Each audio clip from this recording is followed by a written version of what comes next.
السلام علیکم دوستو، حضرت سیدنا ابو ذر رضی اللہ عنہ سے روایت ہے کہ نبی کریم صلی اللہ علیہ وسلم نے ارشاد فرمایا، 3 شخص وہ ہیں جن سے اللہ قیامت کے دن نہ تو کلام کرے گا، نہ نظر رحمت فرمائے گا، اور نہ انہیں گناہوں سے پاک کرے گا، اور ان کے لیے دردناک عذاب ہے۔ حضرت سیدنا ابو ذر رضی اللہ عنہ نے عرض کی، وہ تو ٹوٹے اور خسارے ہی میں پڑ گئے، یا رسول اللہ وہ کون ہے؟ فرمایا، تہبند لٹکانے والے، احسان جتانے والے اور جھوٹی قسم سے مال بیچنے والا۔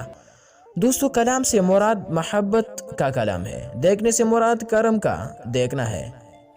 اور پاک فرمانے سے مراد گناہ بخشنا ہے۔ یعنی دوسرے مسلمانوں پر یہ تینوں کرم ہوں گے، مگر ان 3 قسم کے لوگ ان تینوں عنایتوں سے محروم رہیں گے، لہٰذا ان سے بچتے رہو۔ مفتی صاحب مزید لکھتے ہیں، یعنی جو فیشن کے لیے ٹخنوں سے نیچا پاجامہ تہبند استعمال کرے، جیسے آج کل جاہل چودھریوں کا طریقہ ہے، اور جو کسی کو کچھ صدقہ و خیرات دے کر ان کو طعنہ دے، احسان جتائے، لوگوں میں انہیں بدنام کرے کہ فلاں آدمی ہمارا دست نگر رہ چکا ہے، اور جو جھوٹی قسم کا کر دھوکہ دے کر مال فروخت کرے۔